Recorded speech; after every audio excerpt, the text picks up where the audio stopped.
I trusted my partner completely, until one small detail exposed a much bigger secret. It was a damp Tuesday evening in our quiet suburban neighbourhood, the kind where the rain pattered steadily on the roof and turned the driveway into glistening puddles reflecting the streetlights when the small detail that cracked open my entire world appeared, so quietly. I nearly missed it altogether, the kind of ordinary moment that slips past in the middle of loading the dishwasher after a long day of juggling my part-time graphic design deadlines from the home office upstairs and picking up our 12-year-old daughter Lily from volleyball practice, where she had scored the winning point and chatted excitedly the whole drive home about her team's upcoming tournament, while I nodded along sipping the last of my afternoon coffee from the travel mug Alex had bought me for our anniversary 2 years ago. Because I had trusted him completely without reservation for the 15 years of our marriage, the kind of deep, unshakable trust built on shared mornings brewing fresh pots in the Keurig, while discussing the day schedule, shared evenings around the kitchen island, helping Lily with fractions or history projects over takeout pad thai. From the corner place we loved, the plastic container still warm on the counter as we laughed at old episodes of The Office streaming on Netflix. After she went to bed, his hand finding mine under the throw blanket on the couch, as if the rhythm of our life together was something eternal and safe, even through the harder stretches, like my mother's long illness last winter, when he took extra shifts to cover the medical bills or the months, when work pressure made him distant. But I always believed his explanations, because why wouldn't I, when our family felt like the one steady thing in a chaotic world, the three of us against everything else? That night after dinner, when Lily had retreated to her room with her earbuds in to finish a book report, the faint bass from her playlist vibrating through the floorboards, and Alex had headed upstairs for his usual post-work shower, leaving his phone charging on the kitchen counter as he always did, because we knew each other's passcodes. The date we got engaged backward. No secrets, no need for them. I reached for my own charger, and the screen lit up with a single notification preview from a contact, labelled simply K-Work, the words glowing in the dim light. Can't stop replaying last night. You make me feel alive again, and my stomach lurched hard enough that I gripped the edge of the counter, the leftover curry scent, suddenly clawing in the air because he had told me that morning over breakfast toast. That yesterday had been endless back-to-back client meetings, no breaks, no time, even for the sandwich I packed him. So I told myself it was a mistake, a wrong number, a colleague joking, but the doubt clawed at me anyway, the small detail refusing to fade. So I picked up the phone, my fingers trembling as I entered the code and opened the messages, the thread unfolding like a nightmare in real time, weeks of texts laced with full inside jokes about their favourite lunch spot near his office, references to stolen afternoons in a downtown hotel room during what he had called emergency audits plans for a weekend getaway next month that lined up exactly with the fishing trip. He claimed he was taking with his brother photos of her laughing, in a sleek black, dress, his arm around her waist, in one shot her lips, brushing his cheek in another fall, and the deeper confessions that this had been going on for 7 months, starting as harmless venting during a rough quarter at the firm, but turning into something physical, emotional, all-consuming, the bigger secret, spilling out in digital ink that made my knees buckle, right there. By the sink, the man I had built a life with, the father who coached Lily's first soccer team, the husband who held me through a labour and whispered promises into my hair, now revealed as someone who had looked me in the eye every morning and lied without flinching while I planned family movie nights and saved for Lily's braces and believed we were still the team I thought we were. When he came downstairs in his grey sweatpants and faded university tee, shirt hair damp, and smelling of the sandalwood soap we bought together at Target last weekend, his face shifted from easy fatigue to pure dread. The moment he saw me clutching the phone, tears already carving hot paths down my cheeks, and I confronted him right there under the warm pendant lights we had hung during a weekend project day years ago, my voice low and raw at first, so Lily wouldn't hear asking what the hell this was, how he could do this to us, to the daughter. Sleeping upstairs, who drew pictures of the three of us holding hands in every card she made for holidays, and he sank onto the stool at the island, head dropping into his hands, the guilt etching deep lines around his eyes, as he admitted in halting whispers that it started during a company retreat when he felt invisible at home, amid my deadlines and Lily's sports schedule that it had become an escape he hated himself for, but couldn't seem to end the subtle tremor in his voice. And the way his shoulders curved inward, showing me the weight he had been carrying alone, the regret that flickered behind the fear in his gaze, even as my own pain roared louder, drowning out any immediate pity, because every memory now twisted the proposal at the lakeside park, the quiet Christmas mornings opening gifts by the tree we decorated together, Lily's birth where he cried harder than I did, all of it poisoned by the knowledge that while I was packing school lunches and worrying about our mortgage, he was sharing pieces of himself with someone else, pieces that belonged to me. The argument stayed contained, but fierce, the words sharp, yet muffled by the rain, drumming on the windows. I demanded every detail, every lie, the hotel receipts. I now remembered vaguely on the credit card statement. The new cologne he started wearing that I had complimented, thinking it was for me, and he gave them without fighting back, his voice cracking as he said, he still loved us both more than anything, Summer. That this wasn't about leaving, but about feeling lost in the grind of suburban routines and career climbs, though the confession only sharpened the knife in my chest, because it forced me to see the cracks I had missed the evenings. He came home later, the distracted smiles during dinner, the way he sometimes checked his phone under the table, and I had chalked it up to work stress, never once imagining the husband, bigger secret, unravelling our foundation in real time. I told him to take the guest room that night, the one down the hall, with the spare bedding we kept for visitors, because I couldn't share our bed. Not yet, not. While the betrayal burned so fresh, my hands still shaking as I deleted the app from sight, but not from memory, then sent Lily to bed early with a tight smile, claiming a migraine while inside I fractured further. The house that had always hummed with head, the warmth of family dinners, and homework help now heavy with silence, and the scent of cooling takeout. That first night alone in our king bed, the sheets still warm from where he had sat earlier that morning to tie his shoes. I stared at the ceiling fan, turning lazily above me, replaying the confrontation. The raw honesty in his eyes, when he said he was sorry, the subtle insight that his pain mirrored mine in its own complicated way. The man who had always been my safe place, now the source of this ache, so profound. It felt like grief for the marriage.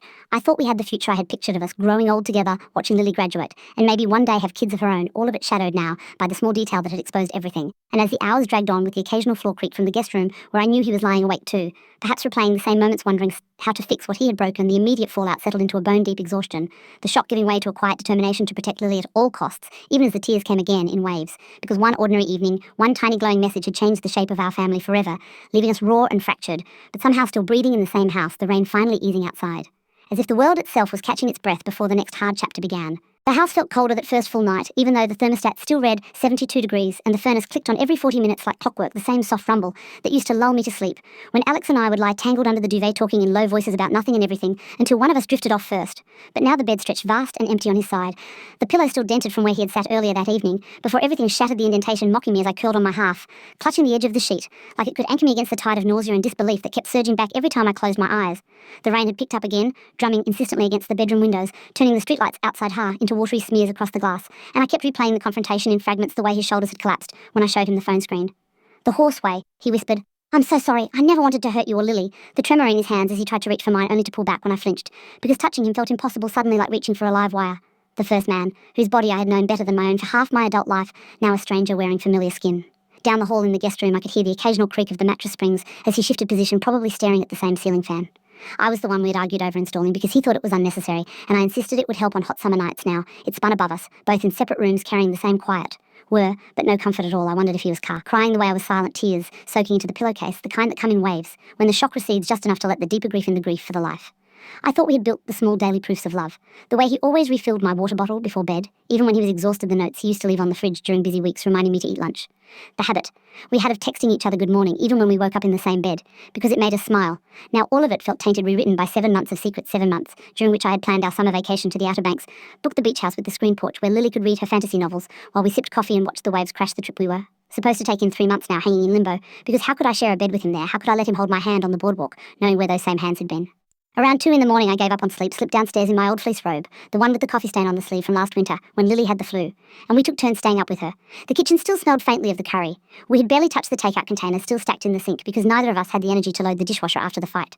I stood at the island in the dark, letting the blue glow from the microwave clock light my face, and opened the fridge, just to have something to do the cold air hitting my cheeks as I stared at the half carton of milk, the yogurt pouches Lily liked, the leftovers from Sunday's roast chicken, the ordinary domestic inventory that used to feel like safety now felt like evidence of a life I no longer fully understood.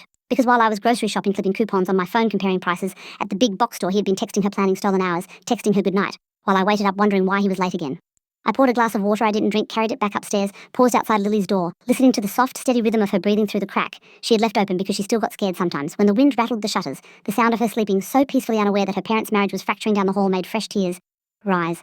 I wanted to crawl into half bed with her wrap, my arms around her small frame the way I did when she was little, and had nightmares tell her everything would be okay. But I couldn't, because I didn't know if it would be. I couldn't lie to her, not even with silence. So I kept walking back to our room that no longer felt like ours, sat on the edge of the mattress and stared at the framed photo on the nightstand, the 3 of us. At the county fair last summer, Alex's arm around my shoulders, Lily grinning between us, cotton candy stuck to her cheek, the memory. So vivid I could almost taste the sweetness on my tongue, could almost feel the warmth of his body pressed against mine. Now the photo seemed like a relic from another lifetime, one where trust hadn't yet been weaponized against me. Sometime before dawn, I heard him moving in the guest room, the quiet shuffle of feet on hardwood. Then the soft click of the hallway light, the faint sound of the bathroom door closing, water running for a long time. I pictured him standing at the sink, splashing cold water on his face, trying to wash away the guilt, the way I had tried to wash the mascara streaks from my own cheeks earlier. The small domestic pap sounds carrying through the walls felt both intimate and unbearable, because they reminded me how close we still were physically, how far apart we had become emotionally. When the water shut off, I held my breath, waiting for footsteps toward our door. Maybe he would come in. Maybe he would try to explain again. Maybe he would just stand in the doorway and look at me with those same hazel eyes that had once made my heart stutter now. The thought made my chest ache with something between longing and revulsion, but the footsteps never came. He went back to the guest room, the door closed softly behind him, and the house settled into silence again, except for the rain and my ragged breathing. I lay back down, pulled the covers up to my chin, and let the tears come one more time, slower. Now less frantic, the raw anger that had fueled the confrontation giving way to a bone-deep exhaustion. The kind that settles in your marrow when the first shock passes, and you realise this isn't a nightmare, you can wake from this, is your real life. The marriage you poured 15 years into, the family you protected had, with every choice now cracked open and bleeding. I thought about calling my sister in Seattle, even though it was the middle of the night. I thought about texting my best friend Mara, who would drop everything and drive over with wine and rage on my behalf. But I couldn't form the words, yet couldn't bear to say them out loud to anyone else, because saying them would make it more real, would force me to decide what came next, whether to fight for us or start imagining a life without him, the possibility alone. Made my stomach twist. So I stayed quiet, stayed in the dark with my thoughts and the rain and the empty space beside me, wondering how we would face the morning, how we would look Lily in the eye over cereal and orange juice, how we would pretend for her sake that the world hadn't tilted off its axis hearth when the first grey light began to seep around the edges of the blinds. I still hadn't slept, hadn't found any answers, only the certainty that whatever happened next would be slow and painful and uncertain. The confession had been made the truth, laid bare, but the real work, the tearing apart and possible rebuilding, had only just begun. And as I listened to the house wake up around me, the distant beep of fire, Alex's alarm, the soft thud of his feet hitting the floor, the knowledge that today we would have to speak again, have to decide how to shield our daughter from the worst of it, settled over me like a heavy blanket, not quite suffocating but close enough, that every breath felt deliberate, every movement required effort, because the night had stripped away the illusion of safety, leaving only the fragile, uncertain shadow and hope that maybe somewhere beneath the betrayal and the hurt, there was still love enough to try to salvage something from the wreckage, even if that something looked nothing like the life we had known before. The first morning after the revelation dawned grey and ordinary in the worst possible way, the alarm on my phone buzzing at 6:15, the same chime I had set years ago, so I could get a head start on emails before Lily woke, and the school bus arrived at 7:40. The routine so ingrained that my body moved through it on autopilot, even as my mind screamed that nothing was routine anymore. I dragged myself out of bed, the sheets cold, where Alex should have been the house quiet, except for the low hum of the refrigerator downstairs, and the distant sound of water running in the guest bathroom shower. I knew he was up too, probably standing under the spray trying to rinse away the shame the way I had tried to scrub the exhaustion from my face with cold water, and concealer that did nothing to hide the swollen redness around my eyes. When I looked in the mirror, I barely recognised the woman staring back, the one who had always prided herself on holding things together, now cracked open and leaking everywhere. Downstairs the coffee maker gurgled to life on its timer, the rich dark scent filling the kitchen, the same way it had every weekday for a decade, the small domestic anchor that used to make me feel grounded. Now felt like a cruel joke because Alex had always been the one to program it. The night before setting the timer, with a satisfied little nod, as if keeping the coffee ready was his quiet way of saying, "I've got you," and now that small act carried the weight of every lie he had told while the machine did its work. I stood at the counter gripping my favourite mug, the blue one with the chip on the handle from when Lily dropped it during a baking experiment last Christmas, and listened to his footsteps on the stairs, slow, cautious. The way someone approaches a wild animal they don't want to startle, when he appeared in the doorway, still damp from the shower, wearing the same grey sweatpants and a plain white t-shirt, his hair sticking up in unfamiliar directions because he hadn't bothered with the product. He usually used his eyes met mine for half a second, then dropped to the floor, the guilt written so plainly across his face that for a moment pity flickered through my anger before the anger swallowed it. Whole. We didn't speak at first, just moved around each other in the too small kitchen, the way we had on mornings when one of us was hungover or fighting a cold, careful. Not to brush shoulders, careful. Not to make eye contact. I poured coffee for both of us out of habit, handed him his mug black. No sugar, the way he liked it. Our fingers didn't touch, but the nearness of them felt electric and wrong. He murmured, "Thanks," so low I almost didn't hear it, then retreated to the breakfast nook table, staring into his cup like it held answers while I started pulling things from the fridge for Lily's lunch yogurt.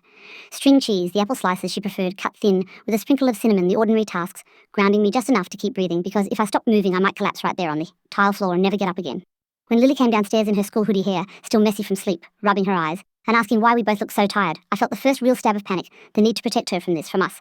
Slamming into me so hard I almost dropped the knife.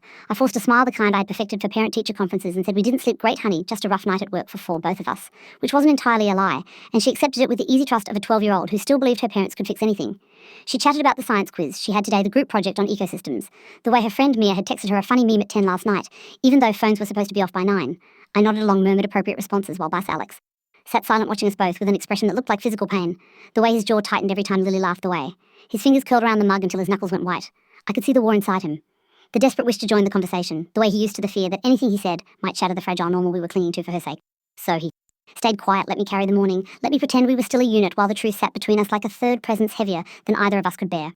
After the bus took her away, the house fell silent again, the kind of silence that presses against your eardrums.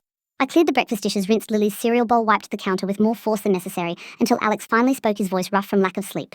"We need to talk about how we handle this with her." I turned slowly, drying my hands on a dish towel, the one with the faded sunflowers. We bought on our honeymoon in Maine years ago, the fabric worn thin from years of use. I told him the only rule right now is we don't tell her anything until we know what we're doing ourselves, until we know if there's an us left to tell her about. He nodded once, the movement, small, almost imperceptible, then said, "I'm not going anywhere. I'm not leaving you or her. I know I broke something huge, but I want to fix it if you'll let me." The words hung there raw and pleading, and for the first time since I saw the messages I felt the tiniest crack in my resolve. Not forgiveness, not yet, just the acknowledgement that he was suffering too, that the man sitting across from me wasn't a monster, but someone who had made catastrophic choices and was now drowning in the aftermath. I didn't answer right away. Instead, I said, "We need boundaries, no more secrets, no more phone privacy. I want access to everything, accounts, emails, locations. If we're going to try," he agreed. Without hesitation, pulled out his phone, unlocked it, handed it over like an offering. I didn't take it yet, just stared at the screen, the same one that had destroyed me less than 24 hours earlier, then said, "I'm sleeping in the guest room tonight, and probably for a while longer. You can have the master. I need space to think, to breathe." He looked like I had slapped him, but he nodded again, said, "Okay, whatever." You need the defeat in his posture, the way he seemed smaller, somehow made my throat tighten, because beneath the anger and hurt, there was still love, stubborn and inconvenient, refusing to die, even when I wanted it to. I told him we would talk more tonight after Lily's homework after dinner, after the normal evening routine we had always followed, because disrupting that too much too soon would scare her more than anything, and he agreed we would keep the schedule, keep the dinners, keep the bedtime stories, even if we had to fake our way through them for now. The rest of the day passed in fragments. I worked from home answering client emails with mechanical efficiency, the designs I was supposed to finish looking flat and uninspired on the screen. My mind drifting back to the kitchen, to his face, to the way Lily had hugged us both goodbye, that morning her arms tied around our necks, the way she always did, completely unaware that the ground beneath her family was shifting. I thought about calling my therapist, the one I had seen sporadically after my mother's death, the woman who had helped me navigate grief once. Maybe she could help me navigate this. But the thought of saying the words out loud, "My husband is having an affair," has been for months, made my stomach lurch. So I put it off, told myself I would call tomorrow when the shock had dulled a little, when I could speak without my voice cracking. By the time the bus dropped Lily home, the rain had started again, soft and steady. She burst through the door, shaking water from her backpack, talking a mile a minute about how she aced the quiz, how the teacher praised her diagram of the food web. I listened, nodded, smiled in the right places, while Alex hovered in the background, setting the table for dinner, the three of us moving through the evening, like actors in a play we had rehearsed 1,000 times. Only this time the lines felt brittle, the gestures rehearsed, the laughter forced. But we did it. We ate the spaghetti I had thrown together from pantry staples we helped with homework at the island. We watched one episode of her current favourite show, curled on the couch with a blanket over our legs, the way we always had, Alex on one end, me on the other, hugged Lily. In the middle, the physical distance between us adults, deliberate and painful but necessary. And when she finally went upstairs to brush her teeth and read before lights out, I looked at him across the dim living room, the television still flickering with the paused credits, and said, "Tomorrow we start figuring out what real boundaries look like, what transparency means, what happens if I can't get past." This he met my eyes for the first time all day, really looked at me and said, "I know I'm ready to do whatever it takes, even if it means losing you. I just don't want to lose her too," the honesty in his voice. The quiet desperation cut through some of the numbness, left me raw and exposed, but also strangely steadied, because in that moment I saw the man I had married, the one who would fight for his family, even when he was the one who had hurt it most. And as I climbed the stairs to the guest room that night, closing the door softly behind me, I allowed myself one small tentative thought. Maybe protecting Lily didn't just mean shielding her from the truth. Maybe it also meant showing her that broken things could sometimes be mended slowly, carefully, with effort. And time, even when the cracks would always show the show, rain tapping against the window like a quiet promise that tomorrow would come, whether we were ready for it or not. By Friday afternoon, the weight of 5 days spent tiptoeing around the wreckage in our own home had pressed so hard against my ribs that I could barely draw a full breath without feeling the sharp edges of everything unsaid. I had managed to keep the mask in place for Lily through school drop-offs, packed lunches, volleyball practice, pick up the hurried dinners of grilled cheese and tomato soup eaten at the kitchen table with forced lightness in my voice, while Alex and I exchanged only the barest necessities. "Please pass the salt. Thanks for taking out the trash." The kind of clipped, polite exchanges that made the house feel like a shared Airbnb rather than the home we had built together, but the strain was carving deeper lines into all of us.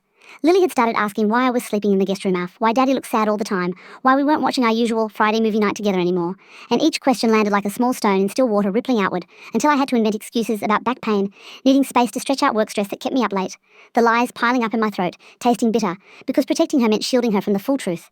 But sick, it also meant lying to the one person who still trusted us completely, and that betrayal felt almost as heavy as the one Alex had committed. So when Mara texted me Thursday night asking why I had cancelled our usual coffee meet-up 3 times in a row, I finally typed back, "I need to get out of the house. Can I come over this weekend? Just me?" And she replied, "Doors open.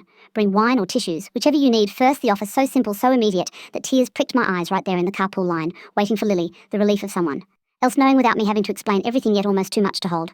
I told Alex that evening after Lily was in bed, the living room lit only by the lamp on the side table, the Netflix home screen glowing blue on the television we hadn't turned on. "I'm going to Mara's tomorrow night through Sunday.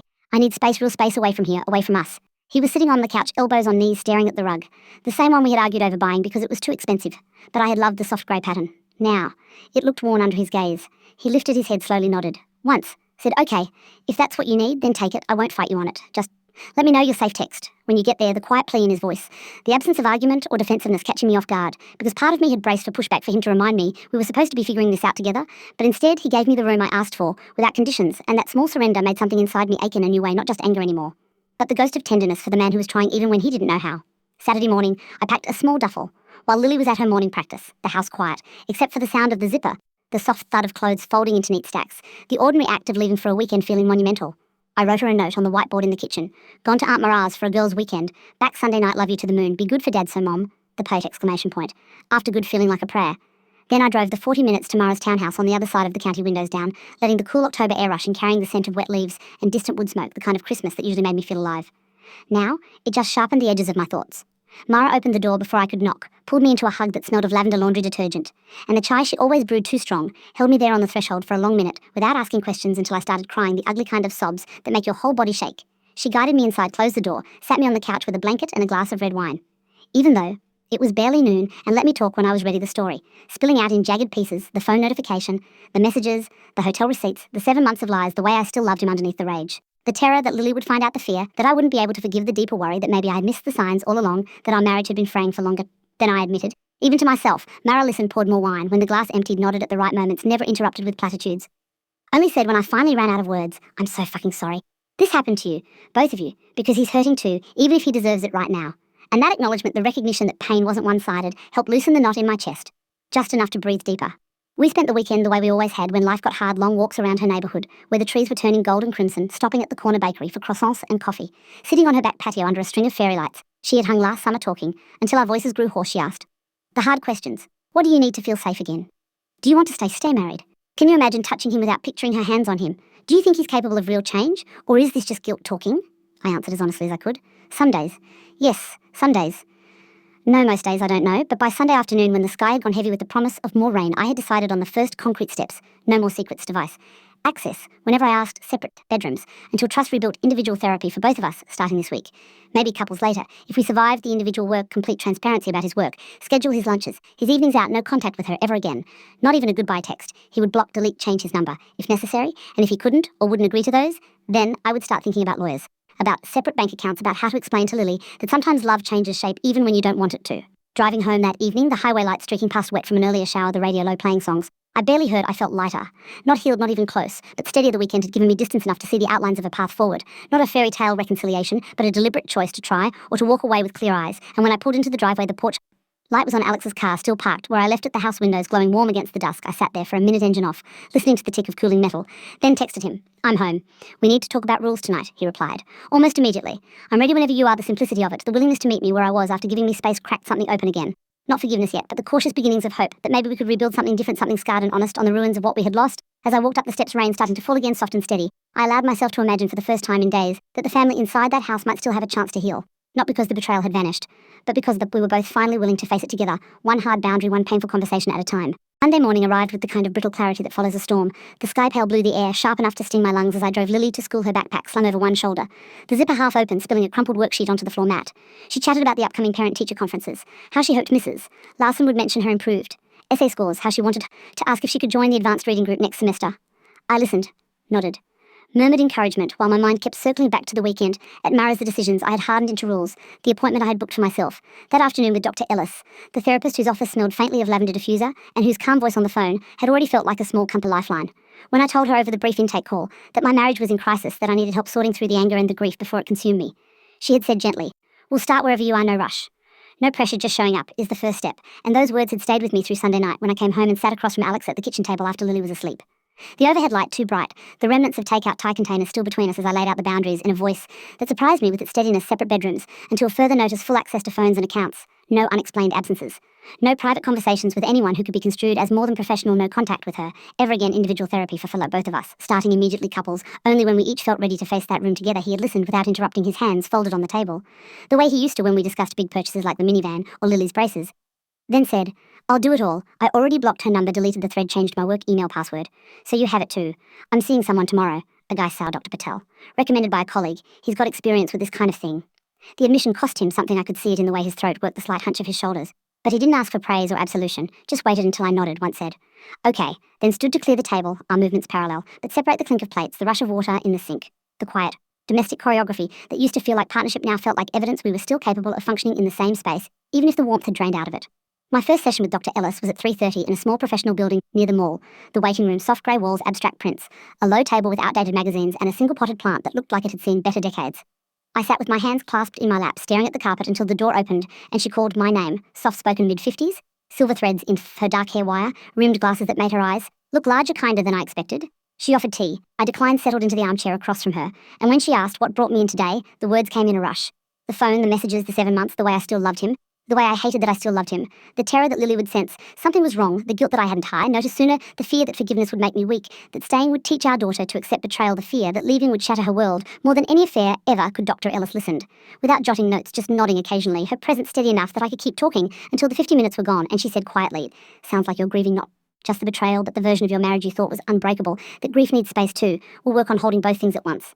The love and the hurt, the hope and the doubt, without forcing yourself to choose too soon." When I left the building, the late afternoon sun slanting low across the parking lot, I felt lighter in a strange, exhausted way, as if saying the pain out loud had given it edges I could begin to trace instead of letting it blur into everything. Alex started seeing Dr. Patel the next day, a Tuesday. He came home later than usual, said the traffic was bad but handed me his phone without being asked. Opened the calendar app, showed me the recurring appointment every Thursday at 4. The small act of transparency feeling like the first real bridge between us, since the discovery not grand, not romantic, just practical and deliberate, the kind of gesture that mattered more than words right then. Over the next week, small vulnerabilities began appearing the way morning frost appears on grass. Not dramatic, but unmistakable.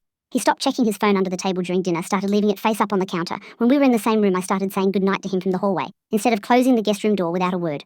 One night, he asked if I wanted help with half the dishes. I said yes, and we stood side by side at the sink, elbows almost touching the warm soapy water running over our hands, the silence companionable rather than heavy for the first time. Since everything broke, he dried, while I rinsed past him plates without looking directly at him, but aware of his presence. The familiar rhythm of our movements together, reminding me that muscle memory doesn't erase memory overnight, even when trust has been torched. Lily noticed the shift too, asked one evening over tacos why we were being nicer to each other again. I froze fork halfway to my mouth, but Alex answered before I could fumble. He said we had a big talk, and we're working on being better listeners to each other, and to you. Kiddo, she studied us both for a long moment. Then shrugged, said cool as long as you don't fight about the remote anymore. The innocent sight in her voice, the easy acceptance that adults could fix things if they tried hard enough, made my chest ache with a mixture of gratitude and sorrow because she still believed in us enough to hope. And that hope felt like both the heaviest burden and the strongest tether keeping me from walking away entirely. By the end of the second week, I found myself lingering in the kitchen after Lily went upstairs one night. Alex still there, wiping counters the way he always had, methodical, almost meditative. I poured myself a glass of water, stood at the island watching him for a minute, then said, I went to therapy today. It was hard, but good. He paused, cloth in hand, looked at me, really looked the way he used to when I came halfway home from a long day and needed to vent, then said, I'm glad. You went, I'm trying to. Dr. Patel says I need to figure out why I looked outside the marriage instead of talking to you about feeling invisible. He swallowed hard, added, I'm sorry, I made you feel like you weren't enough. The words landed soft but deep, no defensiveness. No excuses, just ownership. And in that moment I felt the first tentative unfurling of something like compassion, not forgiveness, exactly, but the understanding that his betrayal had roots in his own pain too, the loneliness he hadn't named until it drove him to someone else. The recognition didn't erase what he had done, but it complicated the anger, made room for a quieter question. What if we both had been missing each other for longer than either of us? Admitted, what if the affair was hope, symptom, not the disease? I didn't voice any of it yet, just nodded, said, keep going to therapy. I will too. Maybe one day, we'll be ready to sit in the same room and talk about it all. He gave a small, crooked smile, the first real one since the night everything shattered, said, I'd like that more than anything, then turned back to the counter. The moment passing gentle and unforced like the first green shoot. After a long freeze, not promising spring yet, but proof that the ground wasn't entirely dead beneath us. As I climbed the stairs to the guest room that night, leaving the door open a crack for the first time since I moved in, I allowed myself to feel the cautious flicker of hope that individual work might carve out enough space for us to meet again. Not as the people we used to be, but as the people we were, becoming scarred, honest, and still reaching toward each other one small deliberate step at a time. The waiting room for Dr. Nguyen's couples therapy office felt smaller than it should have on that first Thursday in late November. The walls painted a soft sage green meant to soothe, but doing little to slow the thudding in my chest as Alex and I sat on opposite ends of the L-shaped couch, the space between us deliberate and wide enough that our knees didn't risk brushing the low table in front of us.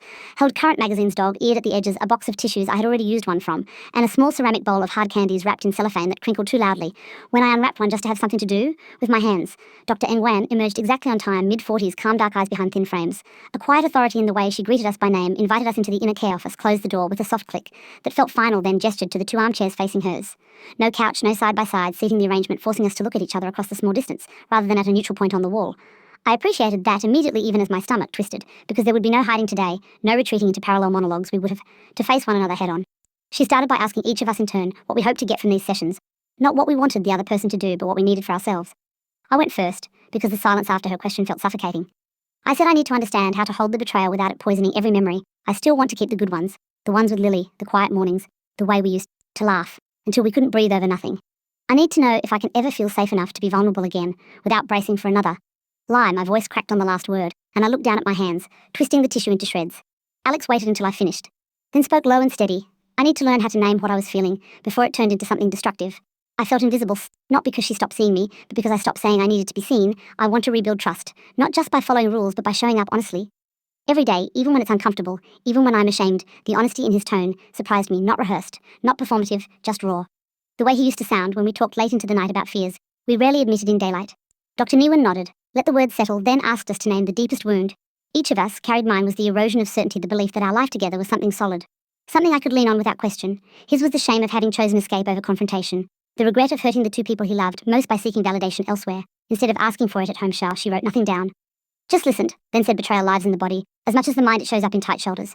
Shallow breaths, the instinct to flinch. When someone reaches out today, we're going to practice staying in the room with those sensations, without running from them or fixing them right away. She asked us to close our eyes, breathe in for 4, hold, for 4, out for 6. The simple exercise said flagellaish, until I noticed how my shoulders had crept toward my ears, how my exhales trembled when I tried to lengthen them after a few rounds. She invited us to open our eyes and look at each other, not to speak yet, Just to see the other person as they were, in that moment scared, guilty, grieving. Hopeful, Alex's gaze met mine and held the hazel flecks I had always loved, now rimmed red from lack of half sleep, or unshed tears. Maybe both. I felt my own eyes sting, but I didn't look away for once I let him see the hurt, without masking it with anger or politeness. He didn't flinch either, just sat with it, the silence stretching long enough that I started to feel the first threads of connection. Not the old easy intimacy, but something newer, more tentative, built on shared willingness to stay present in the discomfort. Toward the end of the hour, she asked if we were ready for one small physical step, something to bridge the literal distance between us, Alex suggested hand.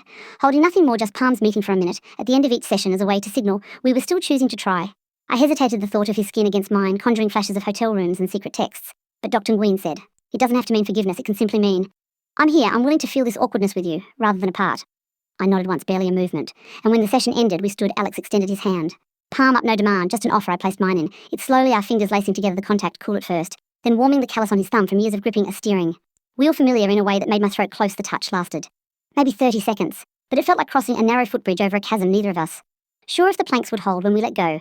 I felt the tremor in his grip, mirroring my own, the subtle insight that he was as terrified of this reconnection as I was of rejecting it. Yet neither of us pulled away. First Dr. Nguyen watched quietly, then said, "That's enough for today. Notice what comes up between now and next week. The feelings, the memories, the impulses, write them down. If you can bring them back here, no editing, no performing, just the truth." Driving home separately because we still needed that buffer, the radio off, the only sound, the tyres on wet pavement, and my own breathing steadier than it had been in weeks. I kept replaying the moment our hands joined, not as romance, but as evidence that touch could carry something other than betrayal. It could carry accountability, presence, the beginning of repair.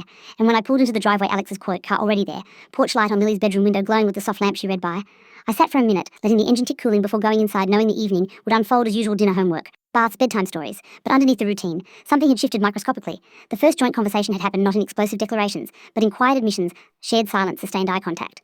One deliberate act of contact, the small steps closer, feeling less like a sprint toward forgiveness and more like learning to walk again after a long injury, slow, deliberate, 1 foot, testing the ground before committing weight to it.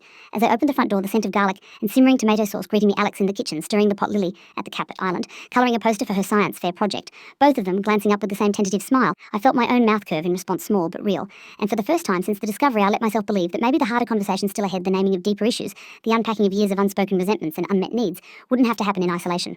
Any more, that we could sit in the same room, hold space for each other's pain, and still find our way back towards something resembling closeness.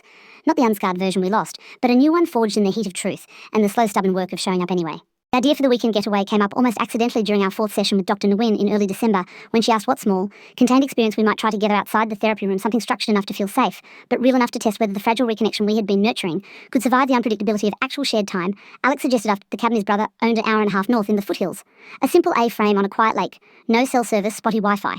The kind of place we used to escape to before Lily was born, when we would hike the short trails read by the wood stove, drink too much cheap red wine, and talk until the fire died down. I felt my stomach clench at the thought. Too many memories layered there. The proposal on Husker Dock at sunrise the weekend. We conceived Lily the way he used to pull me onto his lap in the oversized armchair and whisper how lucky he felt. But Dr. Nguyen framed it differently. Not as a romantic revival, but as an experiment in presence. Can you be in the same space? Notice the old triggers, the new boundaries, and still choose small acts of kindness toward each other and toward your daughter Lily Soward. Come too. Of course, the trip wouldn't work without her. She was the gravity holding us in orbit, so after a long, quiet conversation at the kitchen island, one night, with hot chocolate mugs between us, we decided to go the weekend before Christmas. No big expectations, just 3 days to breathe different airwalk. The same paths, see what happened when the routine fell away, and we had nowhere to hide from half each other or ourselves.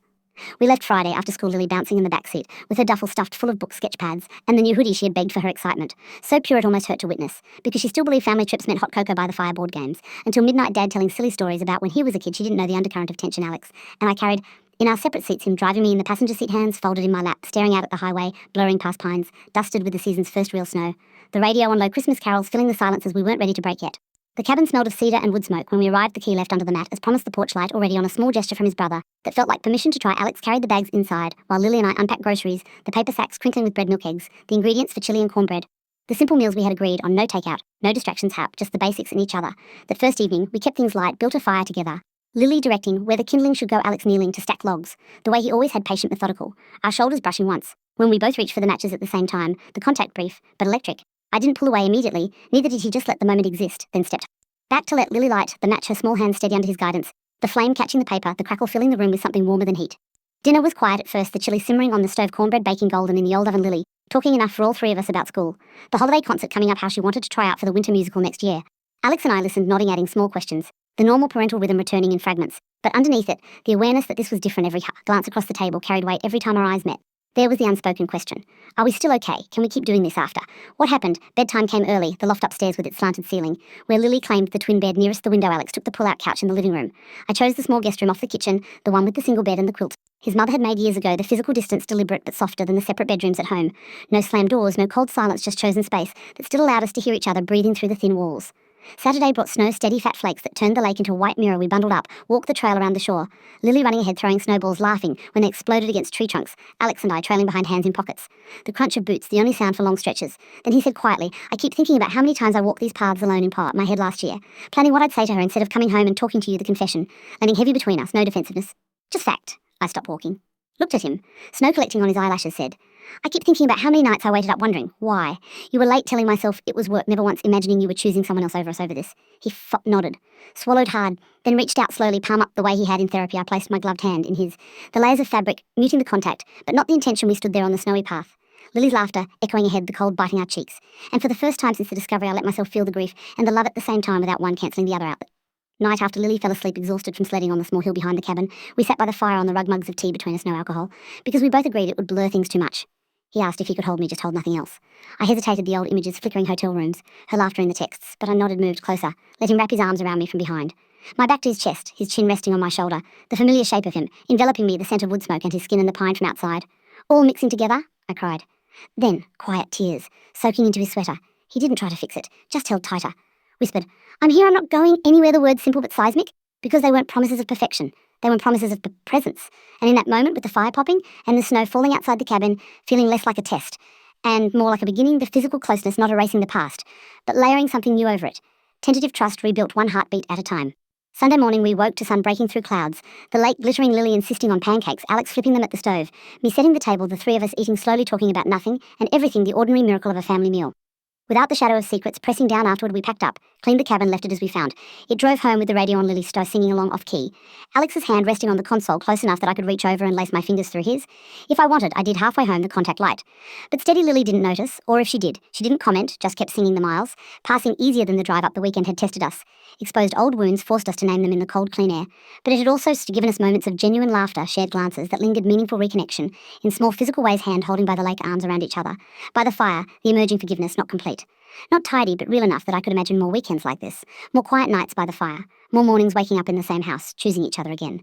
Not because the scars had hard vanished, but because we had learned to carry them together, the drive home ending with the familiar turn into our neighbourhood, the porch light on the snow piled against the mailbox, everything. The same yet subtly changed, as if the cabin had shifted the ground beneath us, just enough to make staying feel possible, not easy.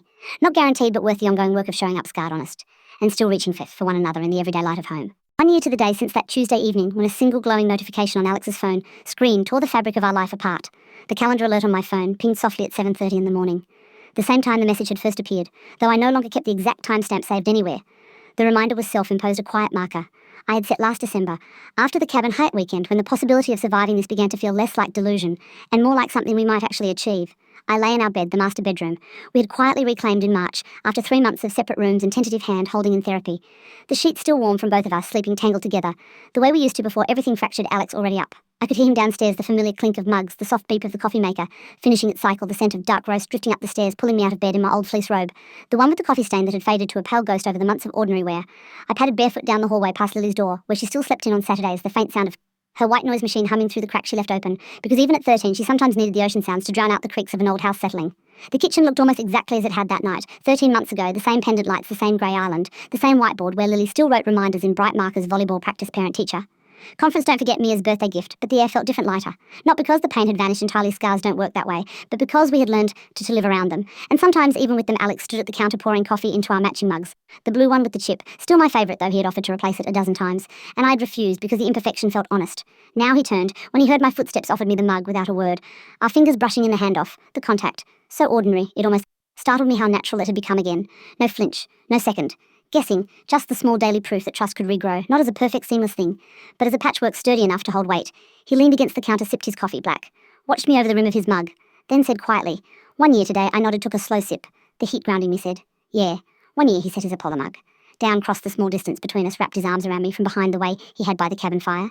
That December night, his chin resting on my shoulder, the familiar press of his chest against my back. I leaned into him, let my head tip back against his collarbone, closed my eyes for a moment, and felt the quiet miracle of it, still here. Still choosing this, still breathing the same air. in the same house after everything we almost lost. Lily came downstairs around 9 in sweatpants and the hoodie she had worn to the cabin that weekend now slightly too small at the wrists, but still her favourite, because it smelled like pine and memories. She rubbed sleep from her eyes, saw us standing their arms around each other in the middle of the kitchen, and Grin said, "You guys are being gross and romantic again," before grabbing a yogurt from the upper fridge and heading to the island to scroll her phone, the teasing so easy, so normal that my throat tightened with gratitude, because she had weathered the hardest parts without knowing the full story. We had told her, eventually in pieces, starting with, "We're having some grown-up problems, but we love each other, and we're working really hard to fix them." Then later, when the worst of the tension had eased, that Dad had made a big mistake that hurt Mom a lot, but we were both going to therapy and choosing to stay together, because our family mattered more than the mistake she had cried. Then hugged us both fiercely, asked if we were getting divorced. I said, "No, honey. Not unless we both decide we can't fix it anymore." She had nodded, wiped her eyes, said, "Then don't stop fixing it." Okay? And we hadn't. We kept showing up. To Dr. Nguyen's office every other Thursday, kept the separate checking-in phone policy for the first 6 months, until it felt unnecessary, kept the habit of nightly check-ins. Even when the days were long, and the conversations hard, kept choosing small acts of repair, the way he now texted me when he was running late, even if it was just 5 minutes the way I now, said out loud, when I felt invisible or resentful pound, instead of letting it fester the way we both now asked Lily, how she was really feeling not just what happened at school, the incremental shifts that accumulated into something stronger than before, not unscarred perfection, but a bond reforged with deliberate care. That afternoon we drove to the park, where Alex had proposed 15 years earlier, the lakeside bench still there, though the paint had chipped, and the wood weathered grey. We walked the path, Lily running ahead to feed the ducks with the stale bread. We brought from home, Alex and I, trailing behind hands linked loosely the way we had on the snowy trail, at the cabin his thumb brushing over my knuckles in tough, absent rhythm that used to feel automatic, now felt chosen every time we reached the bench. Sat down, Lily sprawled on the grass, nearby tossing crumbs and laughing. When the ducks fought over them, Alex turned to me, said, "I still think about that night every day, not just the guilt, but how close I came to losing this. You, us. I don't ever want to forget what it cost, because forgetting might make me careless crow again." I nodded, said I still think about it too. The anger, the grief, the nights I couldn't sleep, but I also think about the year we got through the therapy. The weekends we rebuilt, the mornings like today when I wake up, and you're still here. And I don't have to wonder if you're lying. I'm not saying it's gone. The scar is there, it'll always be there, but it doesn't bleed anymore, it just reminds me. We survived. Yet we're still surviving it. He squeezed my hand, said, "I love you more now than I did before, because now I know what it means to almost lose you, and choose you anyway." Every single day, the words landed soft and true, no grand gestures, no tears, just the quiet certainty of someone who had walked through fire and come out the other side, committed to never walking away again. We stayed until the sun dipped low the air, turning sharp with early winter chill, called Lily back, bundled her into the car, drove home to the house that still smelled faintly of coffee, and the chili we had simmering for dinner, the three of us moving through the evening routine, with the ease of people who had practiced it through the worst days and come out steady at dinner at the table homework spread. Across the island, laughter over a silly meme Lily showed us on her phone bedtime stories, even though she was too old for them now, but still asked for one, because it meant us sitting on her bed together. Alex reading the funny voices, me leaning against the headboard, listening the small domestic details that once felt fragile now felt like armour, the quiet milestone of a year survived, not erased, but transformed into something deeper, more honest, more resilient as I turned off the hall light and slipped back into our bed beside Alex, the house settling around us, the furnace clicking on the distant sound of Lily's white noise ocean.